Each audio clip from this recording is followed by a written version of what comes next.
Good morning, beautiful ones.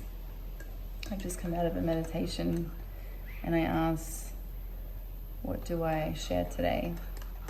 And I got about being afraid. So as humans, we hold fear. We hold fear because when we are born into this world, we are born to a tribe, normally, a tribe of people, which have their own set of conditionings and programming. So we absorb that for a certain amount of time. And these programmings usually only work for a certain amount of time. You'll find you'll get through life and things will start unraveling and you're like, oh, that's not working for me anymore. For example, not communicating and then finding all your relationships kind of not as deep as what you want them to be, something like that.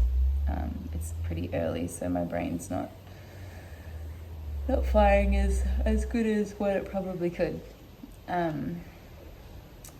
But I show up anyway. So now when we get to, it's usually reflected or mirrored through other people, right? So as we travel through our life, things that we're uncomfortable with, things we judge other people for, it's usually somewhere within us. And once we look at it in a way of truth, we can work on it. So these things aren't necessarily bad.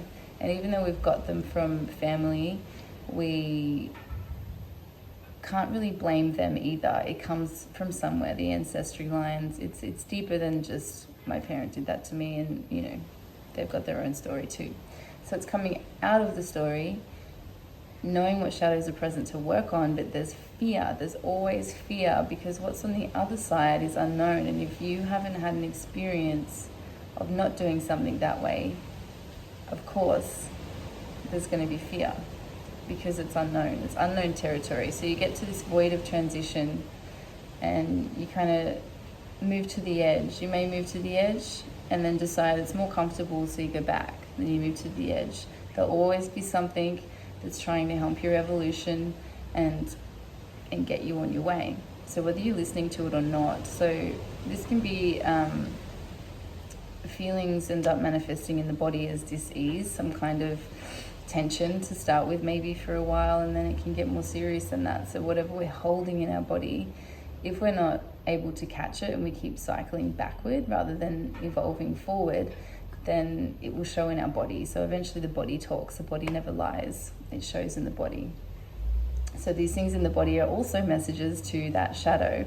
So once we can start to unravel those, move to the edge and maybe go a little bit past, and then if we loop again, that's okay. We keep evolving. We're meant to evolve.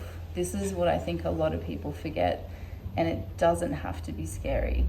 Once you practice it enough, it will no longer scare you the way that it did before. My son forgot to put the bin out. Does anyone else have children that have like 3 jobs each and they don't do any of them, even when it's school holidays and they have plenty of time?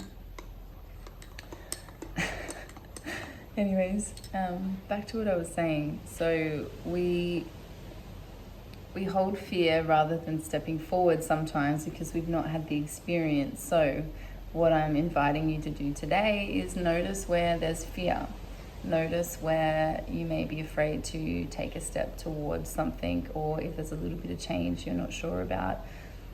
See if you can make one small movement towards that edge, or perhaps a little further than the edge, and just see. Because the thing is, if we're not going to be willing to experience it, how can we begin to integrate it or embody the feeling of it? So sometimes what's on the other side, the feeling of what's on the other side of that edge or that void of transition, needs to become louder than what's comfortable, safe, and known on this side. So if you can imagine, you've got to come over this hurdle of transition.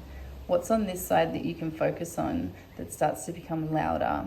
Something you want to choose with heart, the soul, and leave this one behind. This has to become wanted You have to become willing to chase this and to experience it. So it might call for you to start opening to receive. It might call for you to start letting go of controlling a situation to step into more trust. Whatever it is, there's a lesson in it. And once this part can become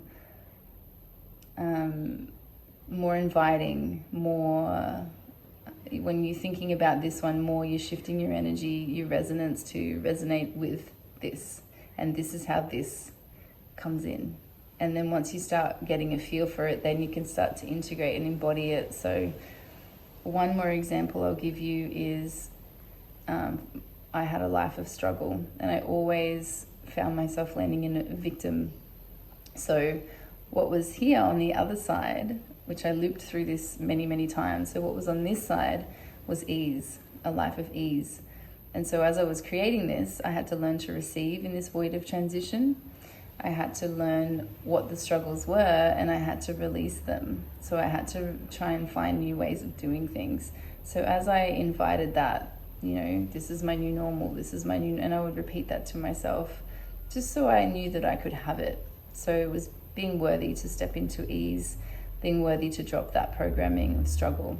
So don't be afraid. Don't be afraid. And if you are afraid, it's totally normal, but just see what you can step towards, just little tiny steps.